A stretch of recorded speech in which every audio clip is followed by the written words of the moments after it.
segi keanggotaan atau dari segi karakter setiap anggota itu kami tidak tahu. Karena secara luring juga kita pada awal dilantik pun tidak sempat bertemu atau mengetahui karakter mereka jauh lebih dalam. Jadi butuh effort atau tenaga lebih untuk bisa menjalankan suatu program kerja. Lalu dinamika yang kami hadapi itu sangat amat kompleks sekali, dari mulai permasalahan anggota yang tidak kami ketahui, lalu ada kendala-kendala seperti ya mungkin urusan-urusan pribadi sehingga mempengaruhi kinerja mereka dalam di OSIS ini. Lalu sudah pasti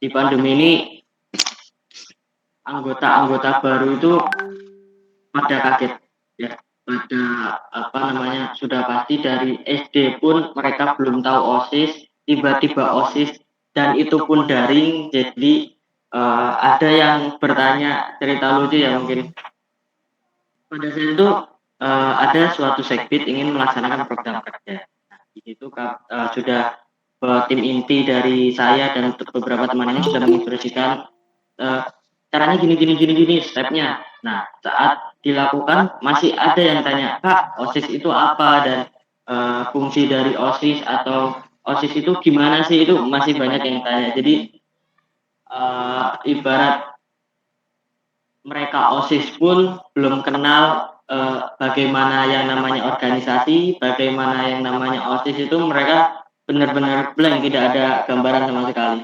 Ya, di situ memang saya maklumi ya, karena kondisi pandemi juga. Dan yang benar-benar bekerja keras itu ya kami yang kelas 7 pada saat itu sudah bergabung OSIS dan belum masa pandemi ya. Lalu kelas 9 ini OSIS lagi atau periode selanjutnya OSIS lagi, ya kami yang cukup bekerja keras supaya bisa menghandle mereka-mereka yang masih kurang, ya mungkin kurang paham atau kurang terlihat lah kinerjanya. Lalu sudah pasti teman-teman di sini juga sudah mengenal yang namanya OSIS ya, atau organisasi intrasekolah. Nah, cerita lagi sedikit pengalaman kami dilantik itu telat ya. Ibarat telat itu setelah purna, yang harusnya jadwal purna itu kami kelas 8 ya, tapi kami dilantik kembali itu pertengahan semester ya, atau pada saat itu kelas 8 semester 2 kalau nggak salah. Ya, pada saat itu kami dilantik dan posisi saya sudah memprediksi kelas 9 akan masih OSIS ya, masih bergabung dalam OSIS. Dan tantangan lagi bagi kita,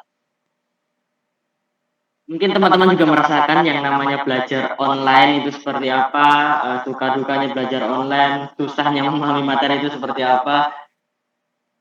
Ya, tantangan juga kita kelas 9 masih OSIS, masih sangat aktif ya, mungkin seminggu itu bisa tidak nggarap tugas karena kesibukan jadwal maupun program yang harus kita lakukan.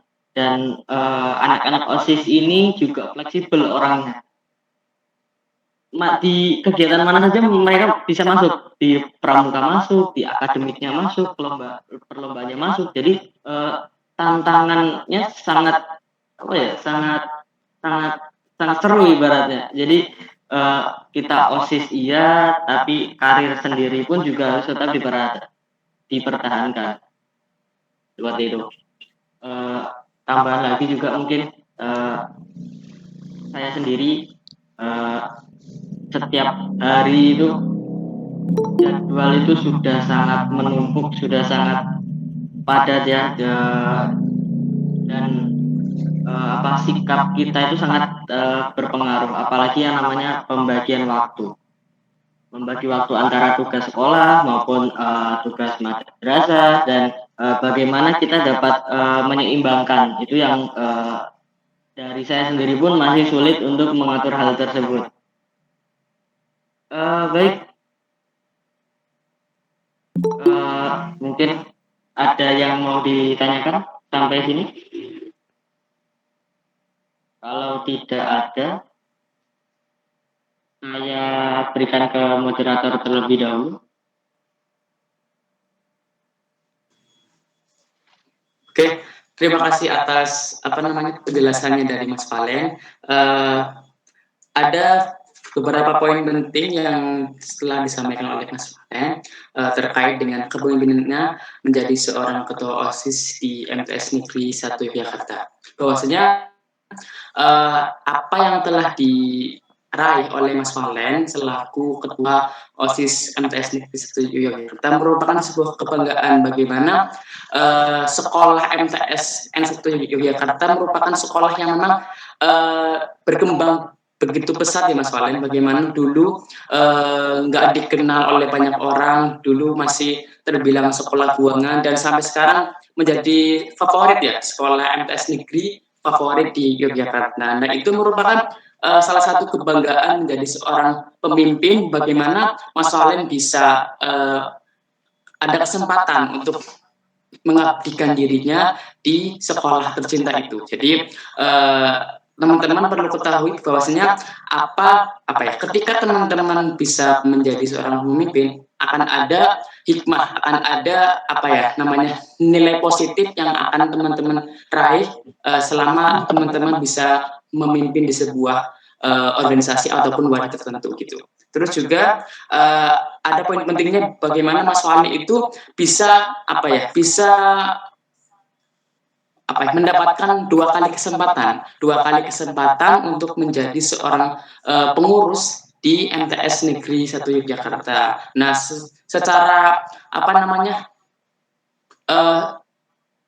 saya sendiri sebagai moderator juga pernah pengalaman ikut OSIS di MTS itu. Sepengetahuan saya juga kalau OSIS pun hanya bertahan kelas 1, kelas 2 saja, kelas 7, kelas 8. Tapi yang disampaikan Mas Walid itu bisa selama mulai dari kelas 7 sampai sekarang kelas 9 itu benar-benar hampir semuanya sekolah di MTS itu dihabiskan untuk belajar dan OSIS. Jadi itu poin pentingnya bagaimana Mas Fahmi itu bisa membagi waktu antara belajar dan untuk organisasi OSIS gitu ya. Selama Mas Fahmi bisa mengabdikan dirinya, selama Mas Fahmi bisa mengemban amanah tersebut, itu pasti akan menuai hal positif. Jadi apa yang sudah dilakukan, apa yang sudah dikerjakan Mas sebagai ketua OSIS itu pasti akan ada hal positifnya. Jadi untuk teman-teman mulai sekarang jangan pernah bingung untuk bagaimana bisa memanage waktu, bagaimana untuk membagi waktu untuk sekolah, untuk belajar, dan untuk mengabdikan di sebuah organisasi gitu. Nah, ya, jadi hanya itu yang bisa disampaikan oleh Mas Valen. Nanti di akhir acara setelah narasumber kedua akan dilakukan sesi diskusi tanya jawab untuk para anggota ataupun teman-teman peserta yang ingin lebih detail lagi bertanya tentang kepemimpinan yang dilakukan oleh Mas Valen di MTS Negeri 1 Jakarta. Oke.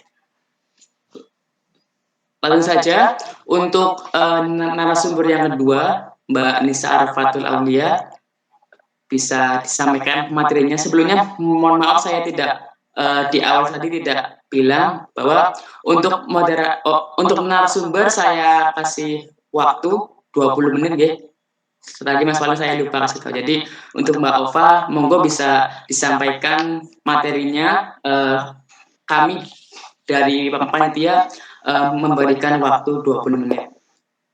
Monggo Mbak Ova bisa langsung materinya.